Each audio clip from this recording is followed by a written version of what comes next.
I light the chalice with these words. Open our eyes to see what is beautiful. Open our minds to learn what is true. Open our hearts to love one another. Please join me in saying the affirmation of covenant, which you find printed in your order of service. Saying, love is the doctrine of this church. The quest for truth is its sacrament, and service is its prayer. To dwell together in peace, to seek knowledge and freedom, to serve humankind in fellowship, to the end that all souls shall grow into harmony with the divine. Thus do we covenant with each other. There are many concerns that we have. Many of us have issues in our lives, or we know of issues in other people's lives. Sometimes we bring them forward to share with our friends and with everyone, and sometimes we hold them in our own heart. So today, as you stop to pause and meditate, I hope that you will think about the things in your life, in your friend's life, your family's life, and others, and think of how you can send those positive feelings and maybe find a way to express them later. Thank you. So let's pause. So what we decided to do today, since we didn't have Sylvia Blaine this time, is to ask a few of our leaders to come forward and give brief updates. So David McCullough, our president, will speak. Laurie Smith-Prudhomme, our president-elect, will speak. I'm going to give a little update on the food pantry, and then we're going to finish with Rebecca Roetzel, who is going to give us something that's going to be a little bit special.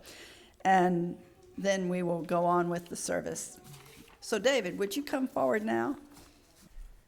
Thank you, Nell. And greetings from the Board of Directors. So what do we do? I've been trying to send out the highlights for each month's meeting in our outer circle. But there are a few things I would like to mention. Now, as you expect, I didn't prepare for this. But here I am. But I'm glad to be here. There are a few things I would really like to mention. Now, as you've heard over the last few months, really, there's an important process we go through between settled ministers, and we're engaged in that process now. One of the things we're doing is what we're calling engagement opportunities, held either Sundays at 10 or following the service at around 12:30. The next one we're holding is for RE. Is that correct? RE. Now, back when we held our town halls, RE came through as one of the top priorities. And I would like to invite everyone to turn up for this next meeting that we're having to learn where we are now, where we may want to go, and ways to get there. So, what else? There are two things which we've done which I really want to emphasize. We have created the Eighth Principle Ad Hoc Committee, in which we hope to really get started on the study and actions which we might do to actually live up to the eighth principle which we approved at our last annual meeting in June. So I have some volunteers for that committee. I need some more, and I'm inviting you to see me or sign up on the list just on the other side of the wall in the foyer. Just need 2 or 3 more people to really get started with that committee. We need to start meeting, and I hope that starts out in the next month or so. So, sign up. We've also reformed the Health and Safety Committee, which we had a few years ago.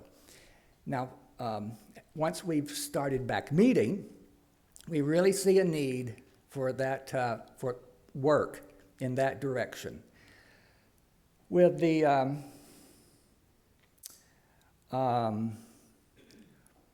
some of the actions, that have happened in the last few years in churches and in schools around the country, we feel it's really necessary to just have some security measures in place, and also to prepare for any future health challenges we may face, similar to COVID-19. And I welcome volunteers for that committee also. If you feel that you could do something like that, please see me. Talk to me, call me, any way you want to. I welcome your service. We've also kind of reformed our Sundays, which we're calling the share of the load, which is taking the place of the what did we call it? Share the plate. Share the plate. So once a month, we've been having a share of the plate. We're reforming that and calling it share of the load. I think you've already heard that announced in some of our perhaps outer circle.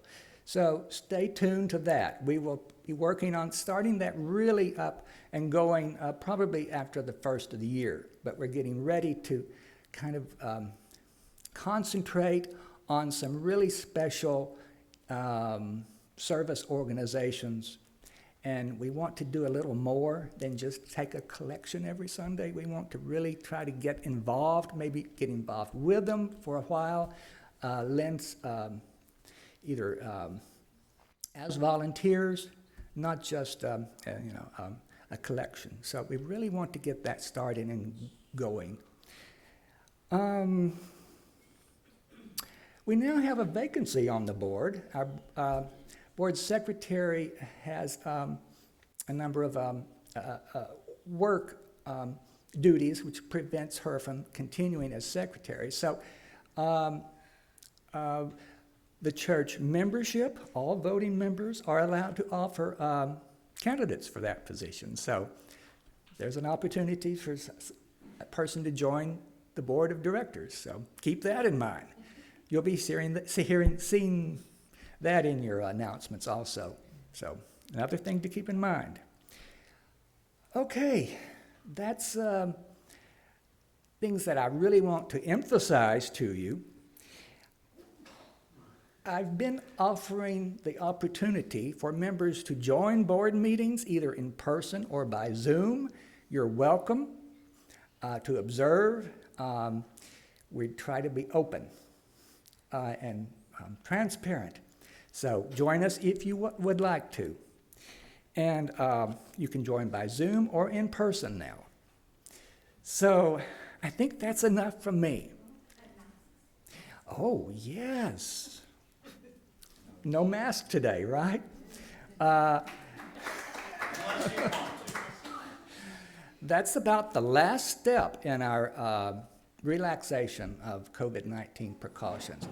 As I've emphasized, anyone who feels the need to mask, we encourage it, strongly encourage you to mask. We're not saying do not mask. You just have the option now of masking or not. So that's about it. Thank you.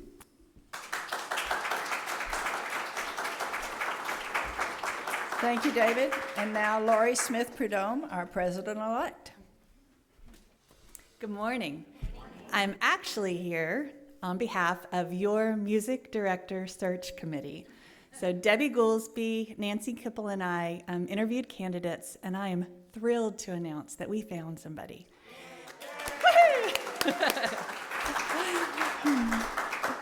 His name is Brent James, and we interviewed him, and then he did a rehearsal for our choir. We had 18 people show up, and singing together after 2.5 years of silence was wonderful. He did a great job. He and his partner go to the temple, but he said that he has always been kind of an adjacent UU, and he had done a lot of research on the UUA. He knew all about our hymnal. He knew what kind of copyrights and license issues we were having within our congregation and within the denomination. He already has ideas for services going forward and could answer every question that the choir had for him. So it was wonderful. His first day will be November 1st, and I don't know exactly how the transition will work, but he and the worship arts team will be working together, as we start planning services. We are looking forward to Christmas Eve, but the choir and Brent will be involved before then. The November Outer Circle will have a picture of him and a short bio, so you're gonna love him. Oh, his day job right now, he is in nursing school at UAMS. He will graduate in May with a Bachelor's of Science. And he said that whoever interviews him for jobs, he's going to let them know that he's busy on Wednesday nights for choir practice and on Sunday mornings for church. So, thank you.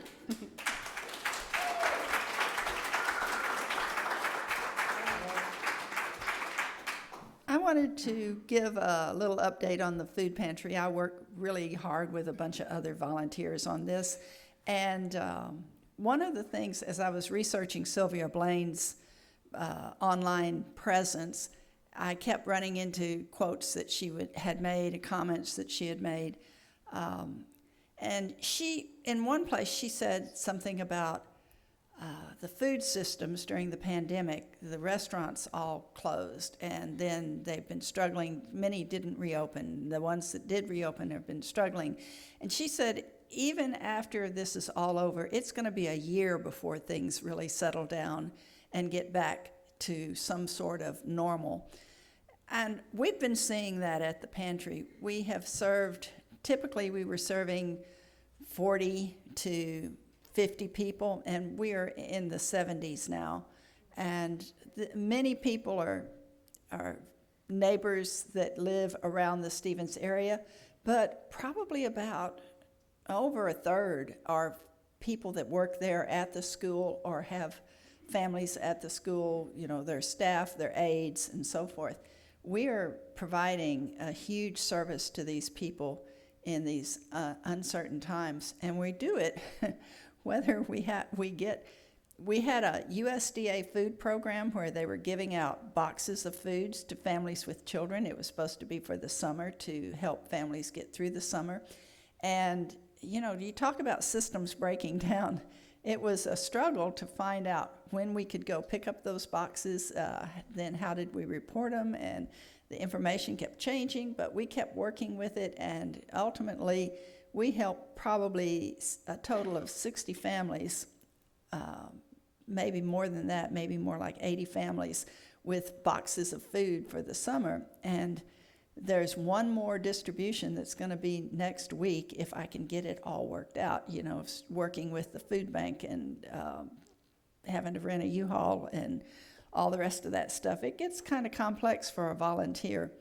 But this church does so much in the way of help and service that the phrase, "service is our prayer," that's in our affirmation of covenant is so real. If you would like to know what goes on in this church in all the different areas where we reach out into the community to serve, I did a sermon in July when it was my turn. I serve on the Worship Arts Committee, and it was my turn to do a sermon, and I was like, what do I talk about? And then I thought about all the wonderful things that we do and how many people are new here that may not know what we're talking about when we say our house or what we talk about when we say the van. So you can go online and you can go to the uuclr.org website and click on sermons, and you can go back and find the one that I did in July, and you will hear about all the different programs that we're doing.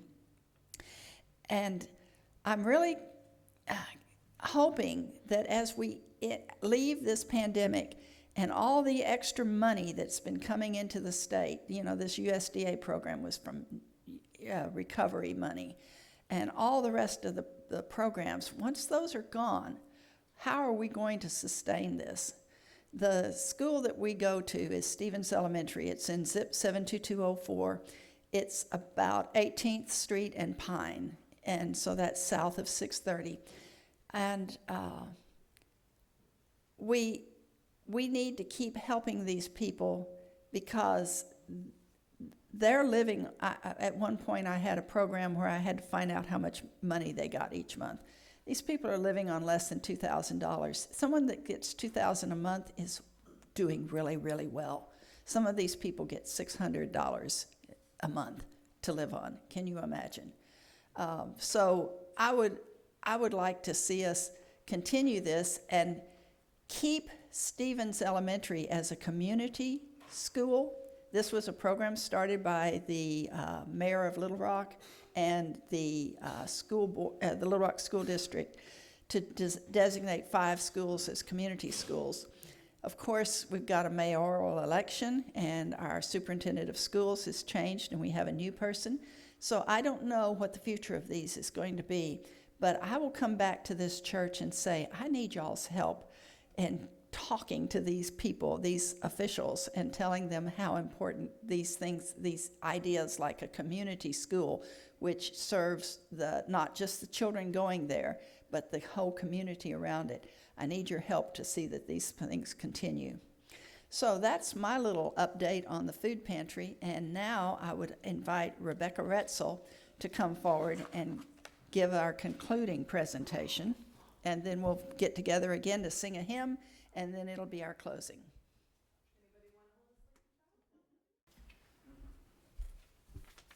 Good morning. I'm Rebecca Roetzel. I'm a member of the church and rolled off the Worship Arts Committee, but it's nice to be up here again.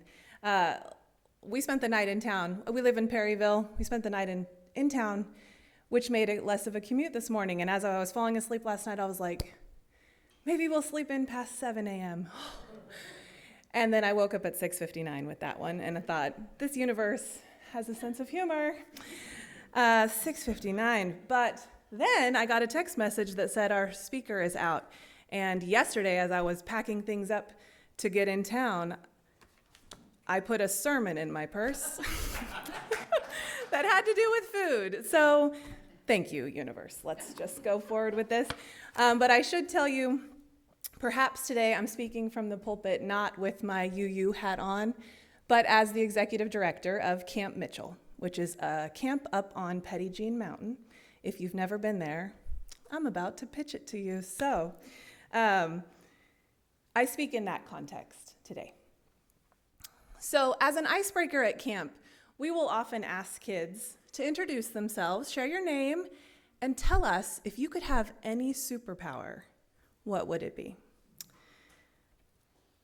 I don't think it's an official one, but I'm pretty sure food is my love language. So if I could have any superpower, it would be the ability to eat anything I want, as much as I want, without any adverse effects on my body whatsoever.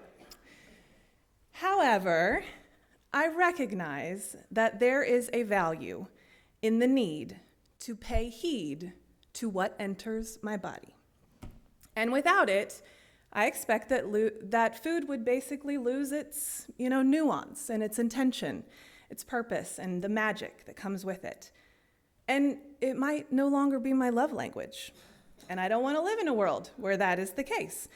I love food. I love to eat food and make food and share food and gift food.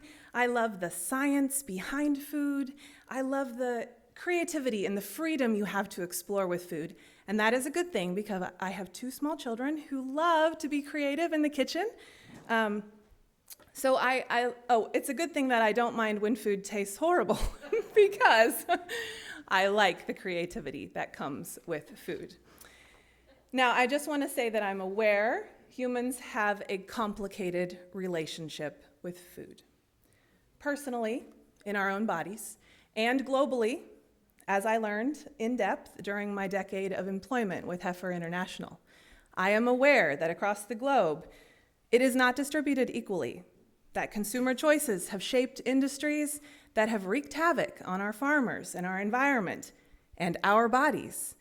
But all that is a different sermon. So I'll roll it back to say, my house has a complicated relationship with food. I've never given this sermon in front of my husband. But my husband, as you know, he loves food too. It's one of the things I loved about him when I met him. But he's weird because he only eats when he is hungry. He stops eating when he's full, even when there's more food to enjoy. He passes on things that aren't worth the calories. I have been studying his behaviors for a decade and still am quite mystified by this. And I have a son, Luke, who's in kindergarten. Cover your ears for a second. He's a very picky eater, a little bit of a sensory child. So he likes what he likes, and little Katie girl is becoming less and less of an adventurous eater. So meal times at our house have become sometimes a challenge. I once saw this Facebook post. It was a meme with a picture of like an ultrasound photo, and said, "Throwback to that time when my kids ate whatever I served without complaining." It's just that I want my kids to love food as much as I do. But it's a challenge. It is a challenge to find a menu that everyone will eat and be nourished by. So we end up serving the main dish deconstructed, or putting an extra thing on the side, or sometimes we just accept that the food we want to eat is different from the food that our children are going to eat, and we serve different things. And it's great, and everyone eats, and everyone gets nourished through foods that work for them. All people need food. But we all have different ways to access the nutrients that we need to sustain the life in our bodies. Each of us, guided by our different preferences and needs, or our parents, works to create a diet that will sustain us, energize us, heal us. We each need access to life-giving power from food in our own way. And I feel the same way about accessing the divine. I, a you, choose that word intentionally because I think a lot of us believe, all people need access to the divine. Christians can access the divine through Jesus, through the Father and the Son and the Holy Spirit. Other faiths access the divine in different ways, through rituals and traditions. But within that, each of us, we have to consider our own spiritual diet. Just like we make food choices, we make spiritual food choices too. You made a choice to be here this morning. You might choose to be part of a class, or a covenant group, or a service team. You might read a devotional each morning, or listen to certain songs or artists that feed you. You may pray, or practice silence. Think for a moment. What is it that makes up your spiritual diet? What are you consuming? And is it nourishing you? Are you consuming a whole lot of something that's basically like eating potato chips all day? Delicious, delightful, very handy, but not so nutritious? Do you need something extra just right now as you heal or reconnect or get revived? My spiritual diet has changed a lot in the last 4 decades, and I expect it to continue to change and evolve. I begin to feel spiritually deficient when I go for lengths of time without an inspirational sermon, or congregational singing, or engaging with my peers. But as a kid, that was not the case for me. I grew up in the Church of the Brethren, which is a Christian church, and while I loved my home church and the community there, I always felt like I didn't have a very effective way to access the divine. It did, and it didn't, But what really did in a big way, without fail, year after year after year, was camp. Now, I don't want to downplay the importance or dismiss the work that went into youth ministry because it's very important. And the church was a nutritious part of my spiritual diet as a kid. But in retrospect, my deep spiritual development, along with so many of the other kids in my youth group, it happened in one big adrenaline shot each summer at church camp. It shaped me, it healed me, it set me on a life path. So I'm here, remember, with my camp director hat on, right? Don't forget. Camp. Camp offers something that is hard to explain.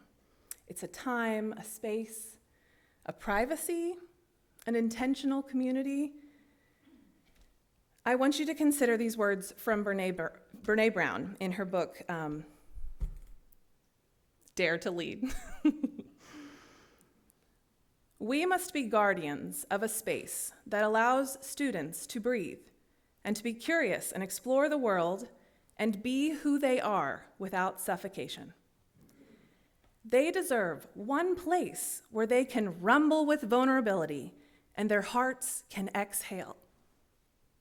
And what I know from the research is that we should never underestimate the benefit to a child of having a place to belong, even one.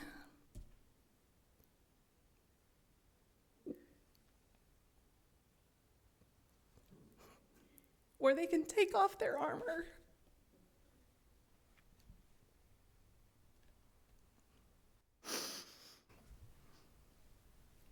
It can, and often does, change the trajectory of their life. I wish that Brene had wrote those words about camp, but she wrote them about our schools and the one chance of having a place where kids can go and take off their armor and be themselves. But it is so apropos to camps, and I think it's apropos to us here as well. When paired with spiritual guidance and age-appropriate tools for spiritual development, camp, RE programs, they can provide access to the divine in a way that a person may have never experienced before, even if their diet already contains all types of other spiritual food. We at UUCLR are rebuilding our RE program, Religious Education Program, and all of our lifespan programs. And as David mentioned, we are encouraging you to help and to participate as we are designing a menu to feed their spiritual appetites of the youth we have and the youth we want to have. So in closing, I want you to keep these things in mind for yourself and for our kids. Ask yourself these questions from time to time. How are we accessing the divine? What is in our spiritual diet? And is it nourishing you? Also, what superpower do you want to have? I'm going to change my answer. I would like to be able to teleport with people so that I can make sure you come up to Camp Mitchell and visit the mountain very soon. May it be so. Amen.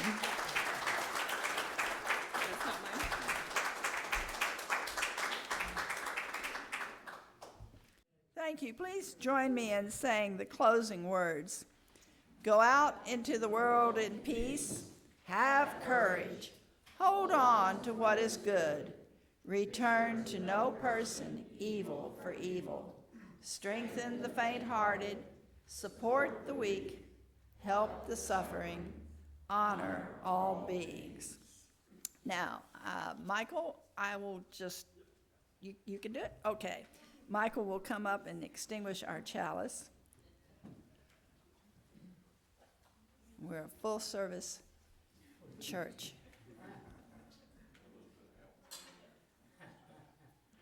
We extinguish this flame, but not the light of truth, the warmth of community, or the fire of commitment. These we carry in our hearts until we are together again. Okay. Thank you so much. Let me tell you the announcements. First off, the restrooms in Thompson Hall are not working. So we have 3 restrooms, 2 on the top level and 1 in the lower level, if you should need it. We also, if you go to Thompson Hall, we have snacks and coffee and good conversation. But if you also want good conversation, on Tuesday, November 1st, Young at Heart is going to start meeting again. Lunch will be $8. It will be at 11:45 on Tuesday, November 1st. So y'all please come. And now let us go in peace.